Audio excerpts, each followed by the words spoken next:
Hi, my name is Jessica Washington. Welcome to A Million Minds, and I'm going to talk to you a little bit today about the role of instructional coach. And in this role of being an instructional coach, how do you turn around and really build those relationships in order to make the changes and results that you want to see in the classroom? Now, while that's a very big topic today, I'm really focused on your first week or 2 week in the classroom. So real quick, your goal as an instructional coach should always be to empower the teacher to be their best teaching self. Sometimes we get confused and we look at our own strategies and we want to implement our own strategies to another teacher. It's kind of like our personalities. Just because I'm going to McDonald's and I'm asking for a Big Mac, you might want a fillet of fish. So the key thing is we all can eat at the end of the day, but we all have our own different pathways to get there. So when you're instructionally coaching, one of your biggest goals is to look at a teacher and be able to give feedback on the areas that need improvement. And then also helping them come up with strategies if possible in order how to improve it, and giving them the support in order to make those changes and adjustments and be able to think on that on their own. That's your goal and role as an instructional coach. So we're going to talk about the first week. We're here. We've meeting our teachers, and we're about to go into the classroom and actually observe them for the first time. What does this actually look like? Well, remember, just in any case, it's always vital to build a relationship first.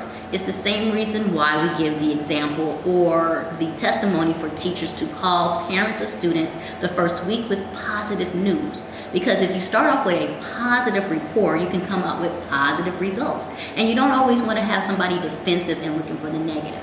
Same thing works with our teachers. So literally in that first week to 2 weeks, whenever you decide, you should be going into the teacher's classroom. Number one, when they're setting up their classroom, when they're coming up with their plans, be around. Make sure you're giving feedback. Oh, is this your theme? I like the color themes. What's your goal over here? And just asking questions to learn from them. Learn their personalities, learn the things that matter to them. But you're also showing an interest in what they're doing, and they're already building that investment. Then it comes time that after you've built that rapport and that investment, we're going into the classroom to actually do an observation. So we're ready to observe, right? Wrong. We're not going in on a formal observation, so please take that tone out of your body and your stance. Go in with a small notebook or just simply a pad, a paper, or a sticky note. But you're going in on something very easy and very basic. You do want to have a notebook, but I'm going to tell you why. When you go in, you're only going in for 5 minutes, maybe 10. Go in with a smile. Come in, sit down in the back, talk to a couple of kids. What are you doing? If the teacher's talking, thumbs up, head nod, and jot down just a few notes. The notes that you're jotting down, though, are positive notes. What is it that you're seeing that you like? What is it that you're seeing that you appreciate? What are you seeing that is good, right? And so you're going to take those quick notes.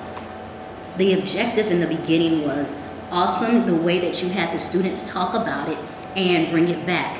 I see that you started your word wall and you have a template up and you already have student work up. That's actually awesome to do within the first 2 weeks.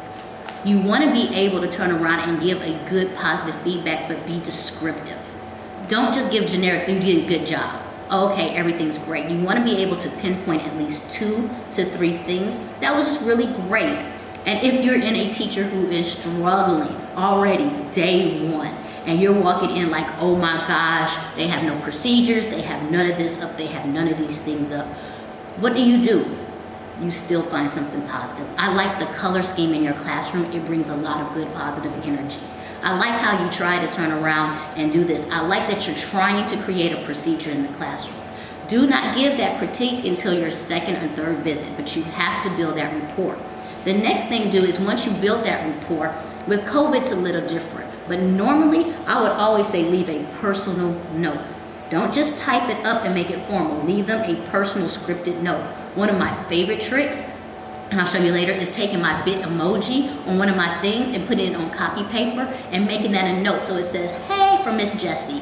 But then I have a very fun and easy way just to leave little notes and tidbacks. You want to turn around and give that feedback on a very fun but personal, using your handwriting and make it as easy as possible and as friendly as possible, and to give that back. You walk in, you give feedback. Get them used to being able to see feedback. You can leave it on their desk. You can leave it in their box, but you're giving just a quick note of wonderful feedback and things that they can do, that they are doing. That's really, really great.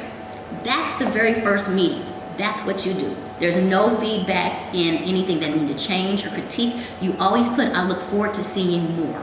I look forward to coming back again. Thank you for having me in your classroom. But you're basically building the ties of the relationship that's going to actually foster growth in the end. So that's really what you're doing your first week, or when you say that first observation. It's informal, it's friendly, but it is purposeful.